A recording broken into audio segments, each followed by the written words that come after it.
Hi, this lesson is all about the eruption of one volcano, Mount St Helens in Washington State in the far northwest of the USA on the 18th of May 1980. It's proved to be an extremely important eruption. It was perhaps the first major eruption that's happened in a country that has the scientific and logistical capabilities to study it in depth in the modern age. As a result, it was really the point at which the modern science of volcanology really got going. So it's a really important eruption for us to try and understand. Now, before we go any further, what I'd like you to do is make sure you've read the information that's on page 11 of your Theme 8 booklets, and also watch the USGS short documentary about the eruption to give you an idea of what actually happened during this event. I'd then like you to have a go at the questions on page 12. You can see you have some data there as part of the effort that was made into studying this volcano and its causes.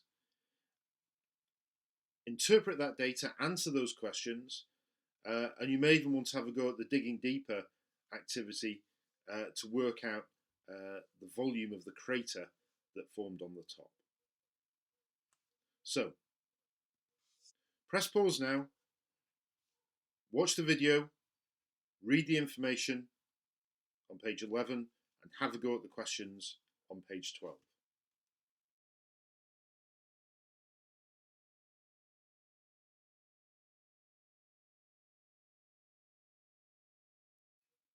Okay, let's have a look at some of the answers to these questions.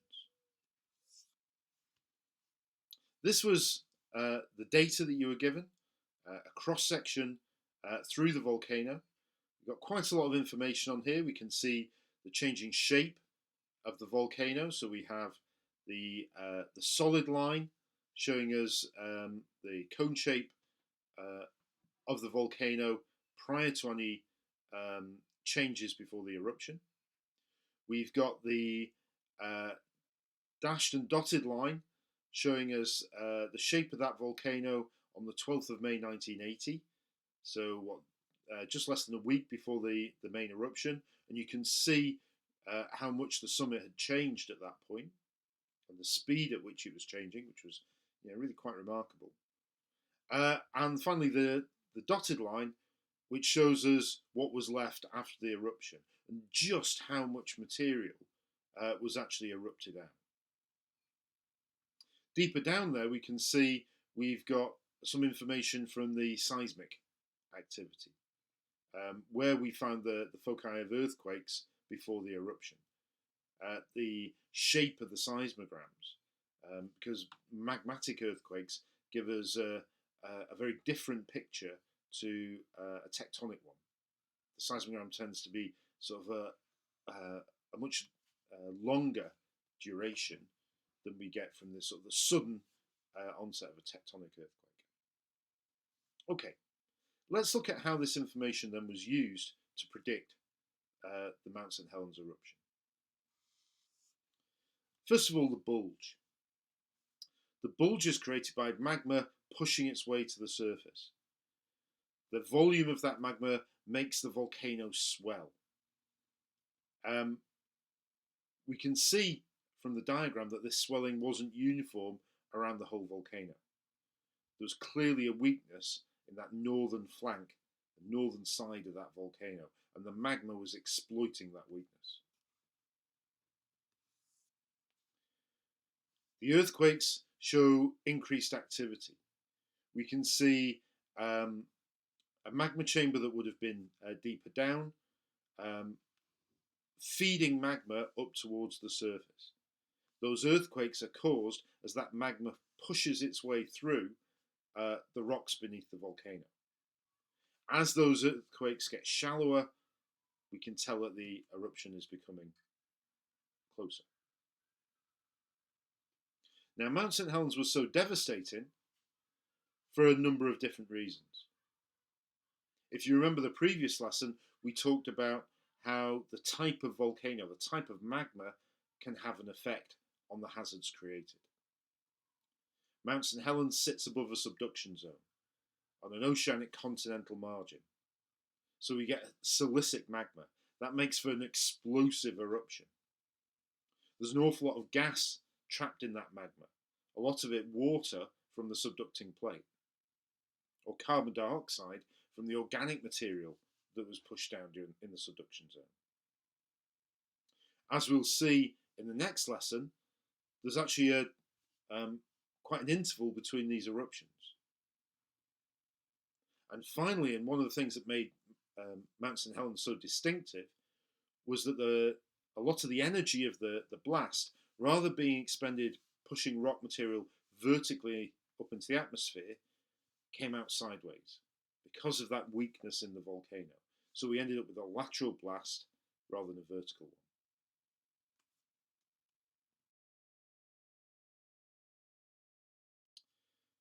Those of you that had to go working out the volume of the crater, you can see that we have the equation for the volume of a cone, but the crater wasn't a perfect circle.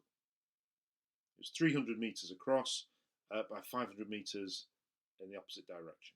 So we can see that, that's not a perfect circle. So the way we deal with that is we work out the average of the two. So the radius of this crater is going to be these two diameters added together, divided by 2, which gives us the average diameter, and we divide that by 2.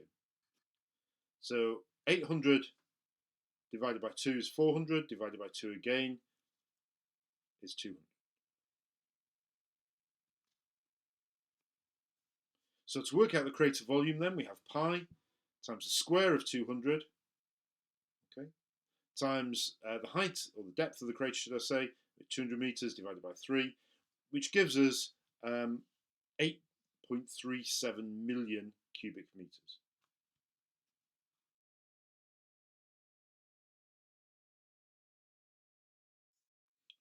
Okay, as we look at an image of Mount St Helens after the eruption,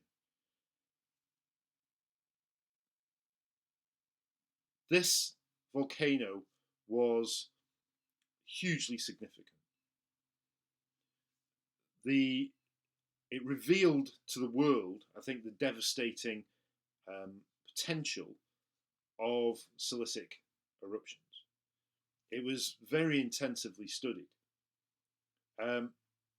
It generated a huge amount of data and ideas and techniques to monitor active volcanoes, and really informed how geologists today go about predicting volcanoes.